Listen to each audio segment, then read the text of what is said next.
assumer ses responsabilités. Donc là dans cette vidéo, je vais vous parler de l'importance de ne pas se trouver d'excuses pour passer à l'action et d'assumer ses responsabilités. Peut-être ce que je vais vous dire dans cette vidéo, ça ne va pas vous plaire, mais je m'en fiche. Ce que je veux, c'est pas du politiquement correct. Ce que je veux, c'est parler vrai pour vous aider vraiment. Il y a des choses dans la vie qu'on ne maîtrise pas. Par exemple, la maladie, la météo, le temps qu'il va faire dehors, ou le comportement des autres. Ça, on n'a aucun impact dessus. On ne maîtrise pas. Même si pour la maladie, des fois, c'est une accumulation de choses qui font qu'on tombe malade, comme moi pour mon œil, moi je pense que c'est ça, mais bon, c'est un autre débat. Et il y a d'autres choses qu'on peut maîtriser, qu'on maîtrise. Par exemple, notre poids, nos dépenses, nos pensées, avec qui on passe notre temps, ce qu'on fait de notre temps libre, etc., etc. Souvent, on trouve des excuses pour ne pas agir.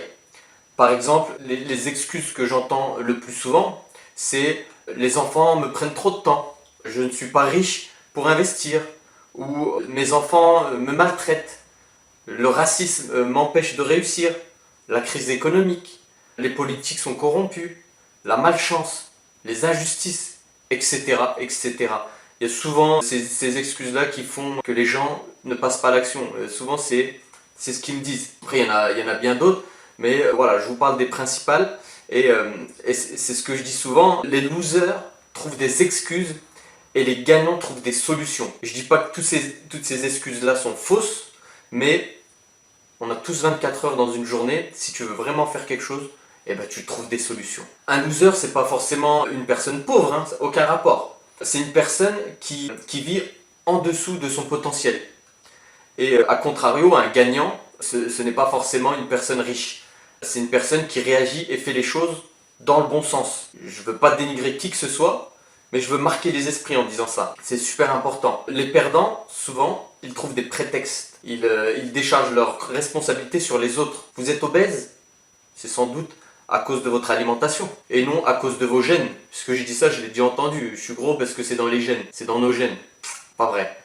Pour moi en tout cas. Vous galérez financièrement? Vous n'avez sans doute pas fait le maximum pour dépenser moins et gagner plus, peut-être. Vos enfants vous maltraitent? Vous n'avez sûrement pas imposé certaines limites. Encore une fois, je vais parler de ce bouquin, mais c'est que je l'aime beaucoup. Marshall B. Rosenberg, dans son livre « Les mots sur des fenêtres ou bien ce sont des murs », il dit « Notre langage nous empêche de voir clairement notre responsabilité. » Un exemple, je bois parce que je suis alcoolique. J'ai frappé mon enfant parce qu'il courait dans la rue. J'ai commencé à fumer parce que tous mes potes fumaient. J'ai mangé cette part de gâteau parce que c'était plus fort que moi.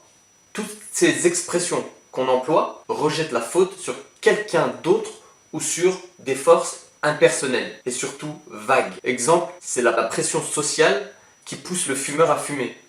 C'est un antécédent psychologique ou diagnostique qui pousse l'alcoolique à boire, l'alcoolique entre guillemets, ou des pulsions incontrôlables pour celui qui mange cette part de gâteau, ou encore l'inconscient du danger de l'enfant qui pousse le père ou la mère à violenter l'enfant. En vérité, l'enfant qui court crée en vous, la mère ou le père, de la peur. Et c'est cette peur de l'insécurité pour les parents qui se traduit par de la violence. Notre façon de justifier nos actes nous entraîne à toujours adopter la même attitude, sans nous remettre en question. Pourquoi tu n'expliques pas à l'enfant que le fait de le voir courir crée en vous de la peur et de l'insécurité et que tu préférerais qu'il ne court pas, car vous avez besoin de vous sentir en sécurité. Je pense que ça fonctionnerait mieux que de la violence. Taper quelqu'un, ça ne l'a jamais aidé. Je dis ça parce que j'utilise ça pour ma fille. C'est vrai que moi, ma fille, quand elle est dans un parking et qu'elle court, une fois elle a failli se faire écraser. Depuis, je lui ai expliqué, sans me fâcher, gentiment, que voilà, c'est important pour moi qu'elle ne court pas parce qu'elle est petite, les voitures ne vont pas la voir, et si elle se fait écrabouiller, j'ai pas envie qu'elle aille au ciel parce que je l'aime, c'est beau, mais bon, je lui ai dit, et depuis elle court plus dans les parkings. Voilà, ça c'est un exemple parmi tant d'autres, mais on a souvent tendance à décharger nos responsabilités sur les autres. Travailler sa volonté, changer son environnement sont clés dans le changement de votre comportement. Il y a un chercheur dans un des bouquins que j'ai lu, je sais plus c'était lequel, je vais essayer de prononcer son nom, Roy Baumeister de l'université de Floride, il a découvert que La volonté, en fait, c'est comme un muscle qui nécessite de l'énergie. Donc, le cerveau, il a besoin de la glycémie. Donc, la glycémie, c'est dans le sucre. Et c'est la raison pour laquelle il est difficile de résister à un gâteau 21h à 21h si vous êtes au régime, par exemple. Un autre exemple, Josh Kaufman, dans son livre Le personnel MBA, il dit « Économisez votre volonté pour changer votre environnement.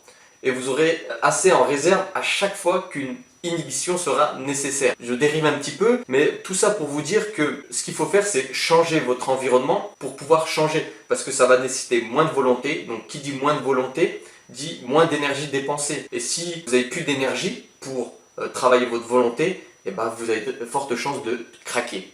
C'est par ces moments-là qu'on craque pour une part de gâteau, ou qu'on s'énerve, ou c'est qu'on a moins d'énergie, moins de glycémie, donc on s'emporte plus facilement. En gros, pour résumer, n'achetez pas de gâteau ou d'alcool si vous voulez arrêter, car tôt ou tard, votre volonté s'épuisera et vous craquerez. Vous savez que vous en avez, vous craquerez. Nous allons voir maintenant un autre point important, c'est comment réagir face aux événements incontrôlables. Donc là, on vient de voir l'importance d'assumer ses responsabilités et de ne pas se décharger sur l'autre, sur ce que vous faites vous. Voilà. On a parlé de l'enfant qui court, la cigarette, c'est pas à cause d'un tel ou un tel que vous fumez, non, c'est de votre responsabilité. Si vous buvez, c'est pareil. Si vous avez envie de changer, de créer votre boîte et que vous dites les enfants me prennent trop de temps, vous pouvez toujours trouver une solution pour faire ce que vous avez envie de faire vraiment.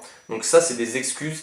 Mais voilà, pour moi, c'est pas des vraies excuses, c'est que vous n'avez pas envie de le faire si vous ne le faites pas. Et ça se respecte, c'est comme tout. Donc voilà. Comment faire en sorte de gérer les événements incontrôlables. Voilà, il y a des choses qui sortent de notre zone de contrôle. J'en ai parlé tout à l'heure, la maladie, l'accident, les catastrophes météorologiques, l'injustice, etc., etc. Dans son livre Le pouvoir du moment présent, que j'aime bien aussi, Edgar Tolle, il dit « Savez-vous vraiment ce qui est positif ou ce qui est négatif? Avez-vous une vue d'ensemble de la chose? Pour un grand nombre de gens, les limites, l'échec, la perte, la maladie ou la souffrance sont sous quelque forme que ce soit, se sont avérés leurs plus grands maîtres. Ils leur ont appris à laisser tomber les fausses images de soi et les objectifs et désirs édictés par l'ego superficiel. Ils leur ont donné profondeur, humilité et compassion. Ils les ont rendus plus vrais. Magnifique cette phrase.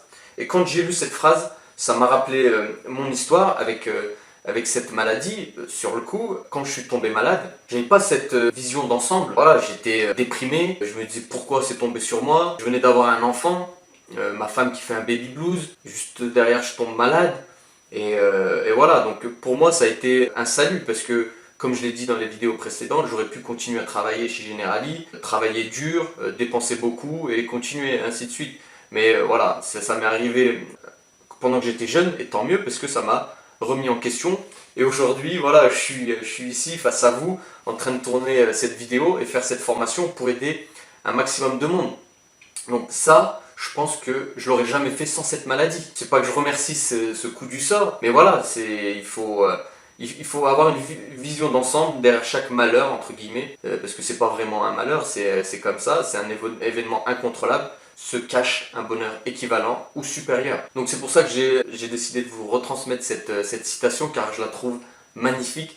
Voilà, donc chaque événement, aussi négatif qu'il puisse paraître, n'est pas une fin en soi. Voilà, la fin c'est la mort, c'est une fois que vous êtes plus là que c'est terminé. Moi personnellement, j'ai de la gratitude d'être toujours vivant. Sans cette maladie, ça aurait pu être pire. Il y en a, voilà, ils sont aveugles, il y en a, ils ont une jambe en moins. Moi, j'ai récupéré de la vision, je suis resté positif.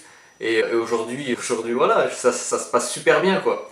J'ai investi dans l'immobilier, j'ai investi dans la bourse, j'ai créé ma boîte, je crée une formation pour aider les gens, j'apporte de la valeur, je pense. C'est vraiment important de rester positif et d'avoir une vision d'ensemble, de prendre du recul, parce qu'au quotidien, quand on a un malheur, on se dit, voilà, on est énervé, on est triste, mais derrière, c'est peut-être qu'il y a une raison. Il faut essayer de prendre ce recul-là et avoir une vision d'ensemble. Aux événements incontrôlables, vous avez deux réactions possibles. Soit vous jouez aux victimes et vous vous dites que c'est de la faute d'un tel ou un tel, ou bien vous assumez vos responsabilités et vous vous questionnez en vous demandant comment j'en suis arrivé là.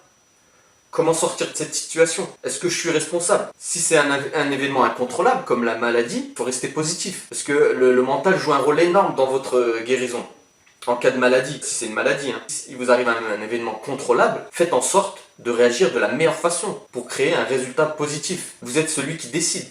Personne d'autre décide à votre place. Donc tout ce qu'il faut, tout ce qui vous arrive, c'est de votre faute. Donc il faut assumer. C'est pas de la faute de l'autre ni d'un tel. Si ça vous tombe dessus, c'est comme ça. Il faut assumer, rester positif et faire en sorte de vous en sortir. C'est facile de trouver des excuses, mais ça n'apporte rien. A contrario, c'est tellement difficile de passer à l'action et de se remettre en question. Je vais vous parler d'une histoire assez émouvante de Mitchell. C'est un jeune américain de 27 ans qui a eu un accident de moto à 27 ans et il a été brûlé suite à cet accident à hauteur de 65% de la surface de son corps. Et 4 ans après, ce fameux Mitchell décide de passer son brevet de pilote d'avion parce que c'était un rêve pour lui et la poisse, il n'a vraiment pas de chance, l'avion dans lequel il était, il s'écrase et il est condamné à rester toute sa vie dans un fauteuil roulant. Le mec, il se retrouve brûlé à 65% de la surface de son corps.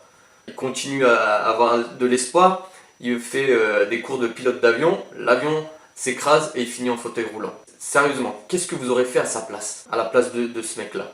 Et bien lui, malgré les événements incontrôlables qui sont tombés dessus, il ne pouvait rien y faire, il est devenu maire. Maire, donc d'une ville, je ne sais plus c'était quelle ville, et c'est un homme d'affaires en même temps, assez brillant, qui est super connu aux États-Unis.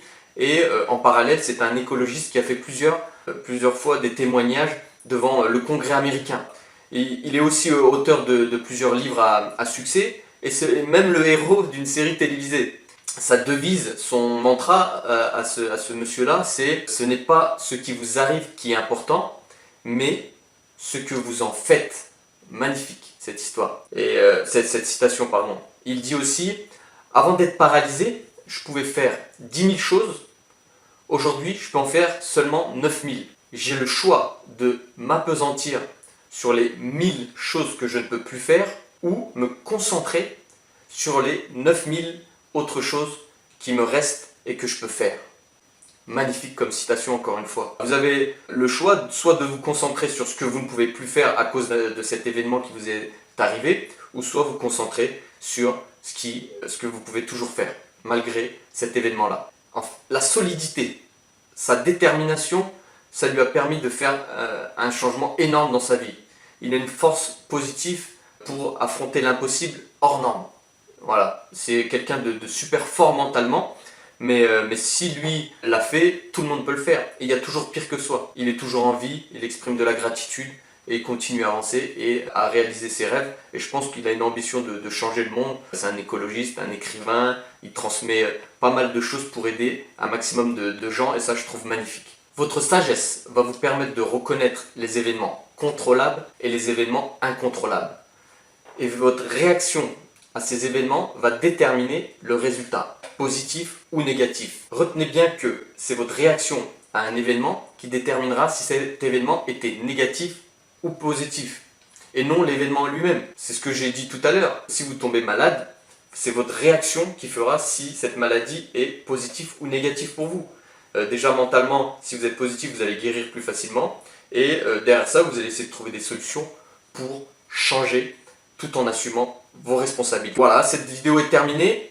C'était une vidéo assez puissante. Je suis revenu sur un cas assez marquant pour vous montrer que quoi qu'il puisse vous arriver, quoi qu'on puisse vous dire, tant que vous êtes en vie, vous pouvez faire 1001 choses. Voilà. Ne soyez pas de mauvais sceptiques, encore une fois. Ne soyez pas bornés et faites ce travail, encore une fois, de recul, d'introspection pour avancer, pour être une meilleure version de vous-même. Et pourquoi pas changer le monde. C'est tout ce que je vous souhaite.